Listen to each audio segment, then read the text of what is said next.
지난해 우리나라 합계 출산율이 역대 최저치인 0.72명을 기록한 가운데 대구는 이보다 더 낮은 출산율을 기록했습니다. 특히 인구 감소 지역인 서구는 지난 한 해 동안 출생아 수가 400명에 그쳤습니다. 경기 침체 여파로 취약계층 식품 기부 사업인 푸드뱅크와 푸드마켓에 대한 물품 기부가 줄어들고 있습니다. 사회 양극화로 도움이 필요한 취약계층은 늘어나는 반면 기부는 감소하는 악순환을 끊어내려는 사회적 관심과 참여가 요구됩니다.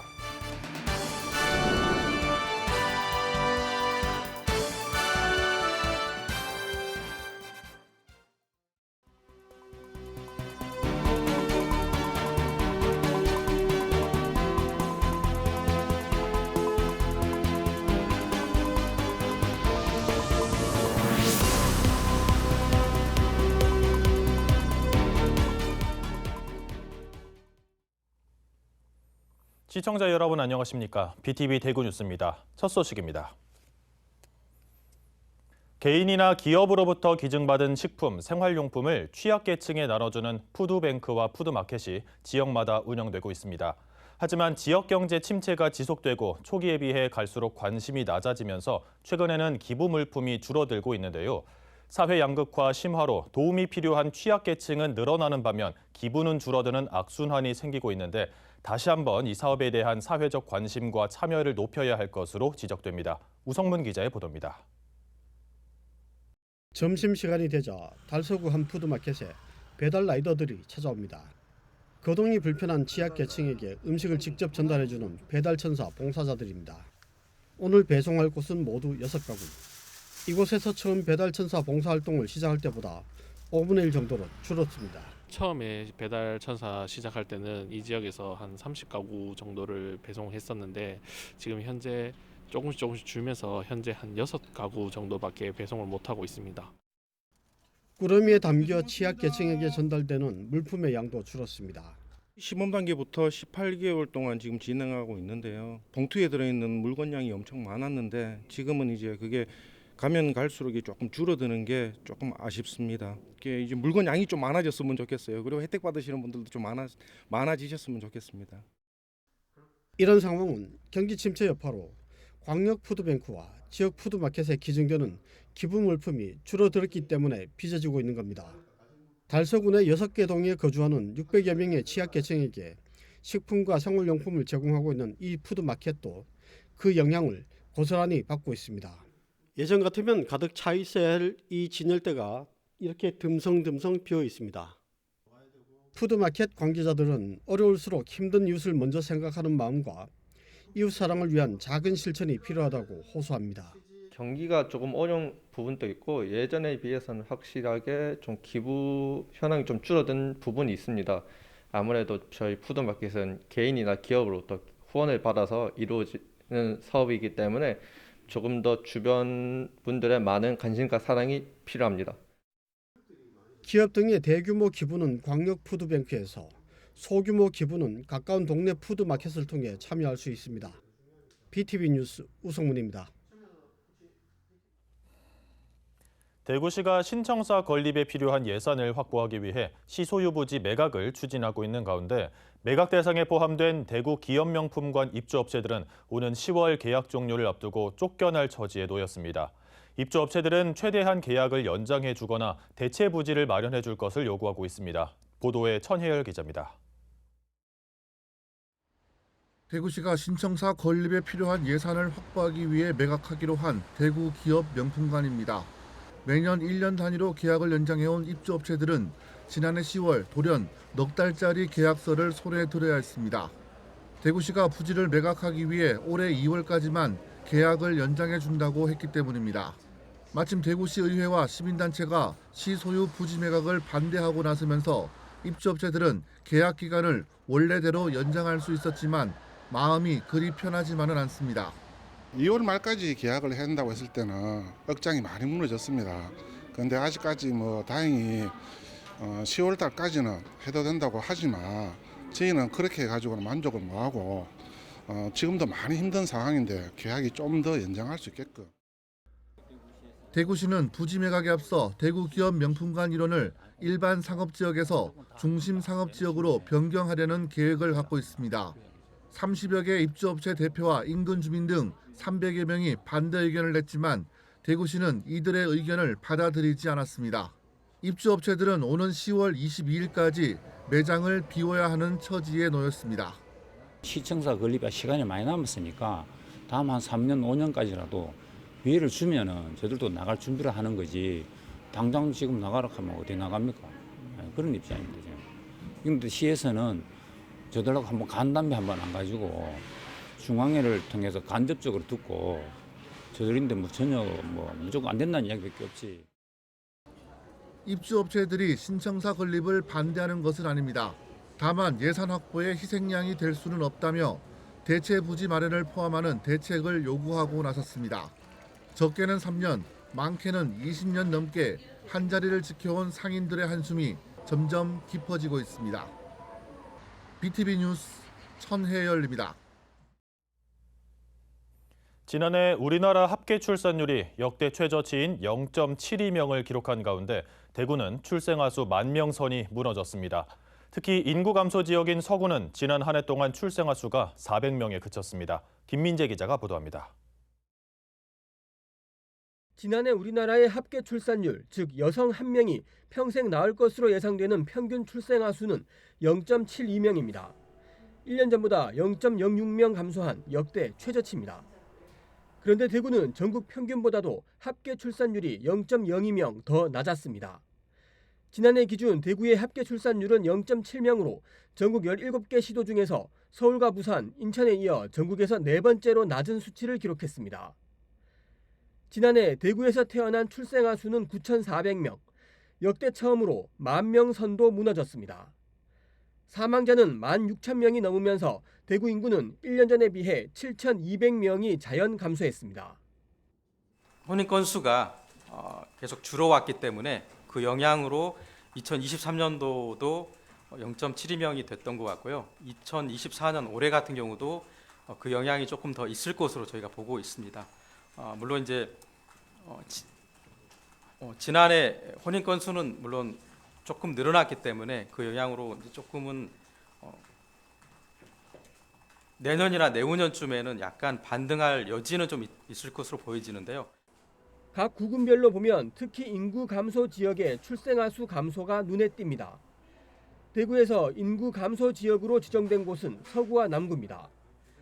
지난해 서구의 출생아 수는 단 400여 명, 남구를 합해도 이 두 곳의 출생아 수는 지난 1년간 단 1,000명도 되지 않습니다. 합계 출산율은 0.48과 0.56으로 전국에서도 최저 수준입니다. 반면 달성군과 군위군은 합계 출산율이 1을 넘었습니다. 인구가 줄어드는 건 전국적인 현상입니다. 하지만 대구 서구와 남구는 합계 출산율이 전국 평균에도 크게 미치지 못하면서 인구 감소 추세는 더욱 가속화될 전망입니다. BTV 뉴스 김민재입니다. 올해는 3.1운동 105주년이 되는 해인데요. 천안 독립기념관에선 임시정부가 국제사회에 독립을 호송한 문건 등 외교적 성과를 엿볼 수 있는 자료 12점을 공개했습니다. 실물 자료가 공개된 건 이번이 처음이라고 합니다. 송용환 기자가 소개합니다. 1919년 스위스 루체른에서 열린 국제사회주의 대회에서 만장일치로 승인된 한국 독립 결의문입니다. 한국인에 대한 가혹한 침해 등 한국에서 자행되고 있는 일본 정부의 압제에 항의하는 내용이 담겼습니다. 우리나라를 국제연맹 회원국으로 받아들일 것을 촉구하기도 했는데 한국의 독립과 대한민국의 임시정부 수립을 국제적으로 처음 인정받은 자료입니다. 우리의 능력 안에서 할 수 있는 건 모두 했었던 독립운동사가 아닌가 봅니다. 그런데 오늘은 특별히 외교를 통한 독립운동의 역사도 치열하게 이루어졌음을 보여주는 자료들을 소개하는 자리라고 하겠습니다. 3.1 독립선언 전후로 국제사회에서 독립을 쟁취하기 위한 노력이 담긴 소중한 자료 12점이 공개됐습니다. 그동안 학계에는 소개된 적이 있지만 실물 자료가 공개된 건 이번이 처음입니다. 제2차 뉴욕 소약국 동맹회의와 파리 평화회의 등과 관련된 문건도 포함됐습니다. 독립기념관이 그동안 수집했던 많은 자료들이 있습니다. 그런 자료들 중에서 국제회의에서 한국의 독립운동이 국제회의 어떤 활동을 했고 어떤 성과를 거두었는지라고 하는 것을 실제적으로 자료로 볼 수 있는 것이죠. 한편 이번에 공개된 문건들은 지난 2019년 미국에 있는 대한인국민회 총회관으로부터 대여받은 6,700여 점 중 일부로 미국의 한인박물관이 지어질 때까지 독립기념관에 보관될 예정입니다. BTV 뉴스 송용환입니다.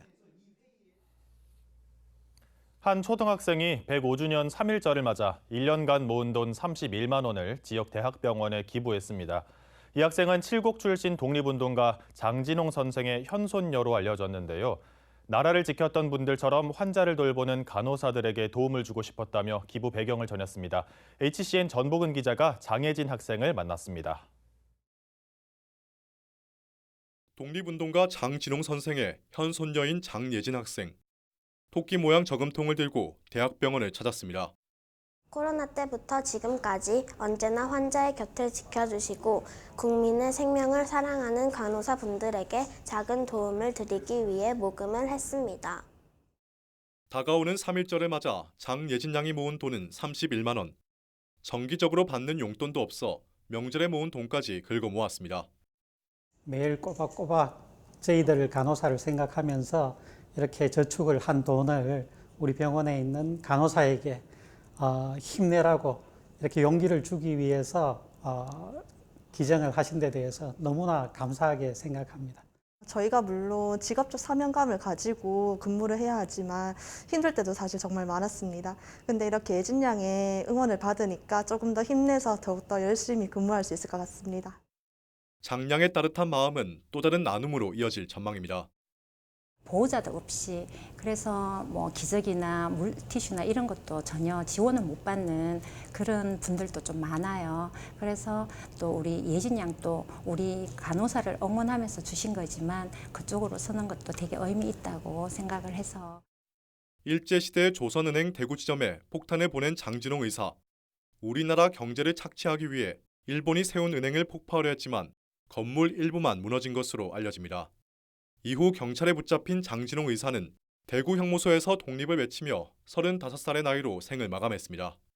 HCN 뉴스 전복은입니다. 최저임금을 제대로 받지 못하는 비율은 얼마나 될까요? 매년 최저임금을 결정하는 최저임금위원회가 최저임금 미만율로 집계하는데 이 통계를 살펴보니 우리 사회의 노동 현실이 고스란히 드러났습니다. 김다라 기자가 보도합니다. 지난 11년간 한 공장에서 일하면서 시급 4,000원을 받아온 70살 박명선 씨. 박 씨처럼 성실히 일하고도 최저임금보다 낮은 보수를 받는 이들은 우리 사회 곳곳에 존재합니다.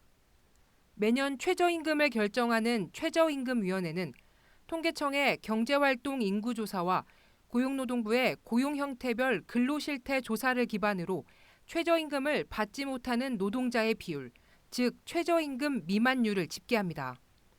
먼저 통계청 조사를 기준으로 보면 2022년 최저임금 미만율은 12.7%로 최근 10년 연속 10%를 웃돌았습니다. 고용노동부 자료로 분석하면 최저임금 미만율은 매년 5% 안팎입니다.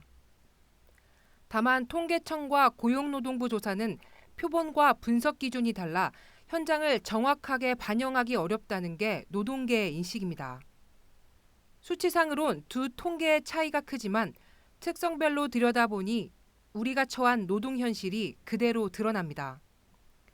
종사자 규모별로 최저임금 미만율을 집계한 결과 두 지표 모두 4인 미만의 영세업장에서 가장 높았습니다. 고용 형태별로는 상용직이나 정규직보다 임시직과 비정규직에서 최저임금 미만율이 높았습니다. 성별로 보면 남성보다 여성이 최저임금에 못 미치는 임금을 받는 비율이 높았습니다. 연령별로는 19세 이하의 청소년과 60세 이상 노인층에 쏠렸습니다. 결국 최저임금을 받지 못하는 노동자는 영세업장, 비정규직, 여성, 청소년과 노인에 집중되는 겁니다.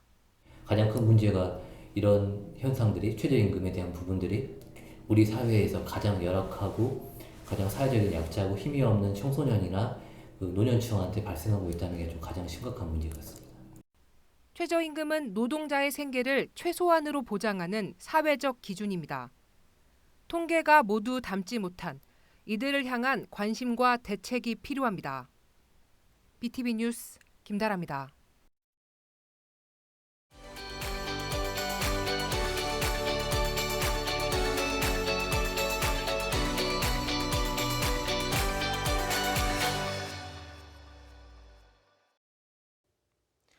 총선을 앞두고 SNS와 인터넷 등에서 인공지능 기술을 악용한 조작 영상, 이른바 딥페이크가 유권자들의 혼란을 유발하고 있습니다.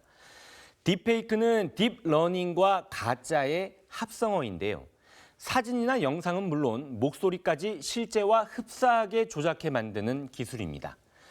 지난 대선 당시 AI 윤석열 후보와 AI 이재명 후보가 선거운동에 나섰던 것 기억하실 겁니다. AI 아바타는 유권자들이 남긴 질문에 직접 답까지 하며 큰 인기를 끌었는데요. 다양한 표정이 담긴 15초 정도의 영상만 있으면 애플리케이션으로 손쉽게 딥페이크 영상을 만들 수 있고 그 기술도 점점 정교해지고 있습니다. 지난 대선까지는 이 같은 선거운동이 가능했지만 이번 총선부터는 전면 금지됩니다. 국회는 지난해 12월 선거일 90일 전부터 딥페이크를 활용한 선거운동을 원천 금지하는 공직선거법 개정안을 의결했습니다. 딥페이크 콘텐츠가 선거에 악용될 것을 우려해 금지법이 만들어진 것이죠. 중앙선거관리위원회는 딥페이크 선거운동에 대한 대대적인 단속을 벌이고 있습니다. 지난 1월 29일부터 시작했는데 벌써 129건이나 적발됐습니다. 개정된 공직선거법을 위반할 경우 7년 이하의 징역형이나 최대 5천만 원 이하의 벌금형에 처해집니다. 문제는 AI가 순식간에 만들어낸 딥페이크 콘텐츠가 선거가 임박하면 SNS를 통해 더 빠르게 확산할 수 있다는 건데요. 이런 딥페이크 영상에 현혹되지 않으려면 유권자의 중심 잡힌 판단이 무엇보다 중요합니다. 확인되지 않은 정보가 넘쳐나는 유튜브나 SNS에 의존하기보다는 선관위 홈페이지나 공보물 또 공적인 뉴스 채널에서 나온 정보를 보고 듣고 판단하는 것도 필요합니다. 딥페이크 선거운동 콘텐츠를 접하면 관할 선관위를 통해 신고와 제보를 할 수 있고요. 또 중앙선관위 홈페이지를 통해서도 위반 행위 신고가 가능합니다. 급속도로 확장하는 AI 신기술이 우리 삶에 빠르게 스며들고 있는 요즘입니다. 딥페이크로 인한 가짜 정보가 민주주의를 위협할 수 있다는 우려가 나오고 있는 만큼 유권자들의 중심 잡힌 판단이 그 어느 때보다 중요해지고 있습니다. 슬기로운 유권자 생활 박희봉입니다.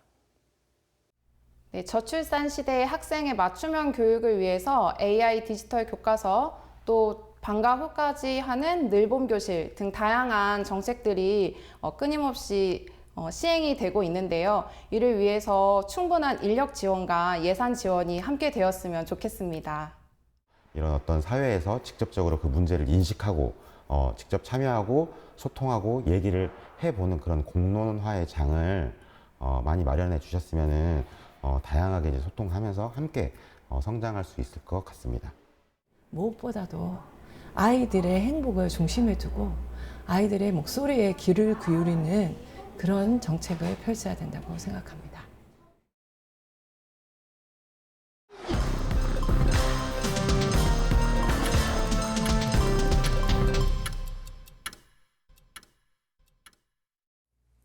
대구 지역 미분양 아파트 1만 가구의 벽이 좀처럼 깨지지 않고 있습니다. 국토교통부가 집계한 자료를 보면 지난달 대구의 미분양 아파트 수는 1,124가구로 여전히 전국 최다를 기록하고 있는 데다 만 가구의 벽은 17개월째 깨지지 않고 있습니다.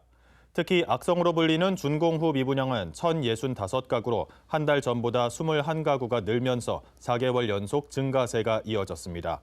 각 구군별로 보면 남구가 2,200여 가구로 가장 많고 달서구 2,100여 가구, 수성구 1,400여 가구 순이었습니다. 달성군이 취약 가구에 보일러 설치비를 지원합니다. 지원 대상은 기초생활수급권자와 차상위계층, 장애아동수당 수급자와 한부모 가정 등입니다.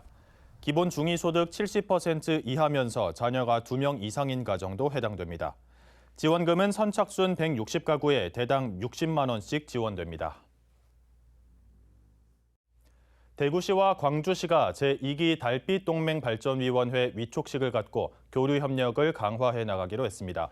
제2기 달빛동맹발전위원회는 공동위원장인 대구시장과 광주시장을 비롯해 다양한 분야에서 전문성과 경험을 갖춘 위촉직 위원 22명 등 모두 28명으로 구성됐고 임기는 2년입니다.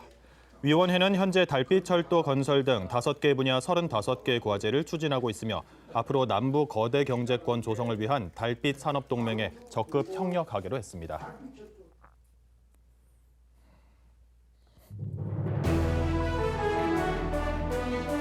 중구청이 오는 10월까지 근대골목 5개 코스를 방문하는 관광객을 대상으로 베스트 포즈 찾기 이벤트를 운영합니다. 이벤트 참여자에게는 즉석 사진 인화 서비스나 관광 홍보 물품이 제공됩니다.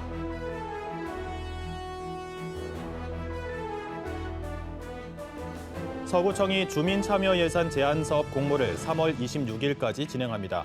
제안된 사업은 담당 부서의 타당성 검토와 현장 확인을 거쳐 주민총회에 상정되면 내년도 예산에 편성됩니다.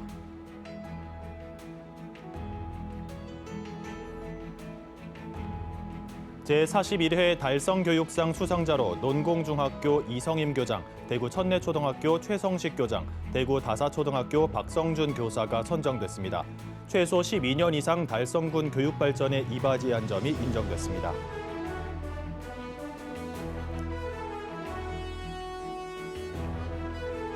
달성군 다사읍 매곡 21리 힐스테이트 다사역 경로당 개소식이 열렸습니다. 연면적 126제곱미터 규모로 할아버지 방과 할머니 방, 거실과 주방, 화장실을 갖췄습니다.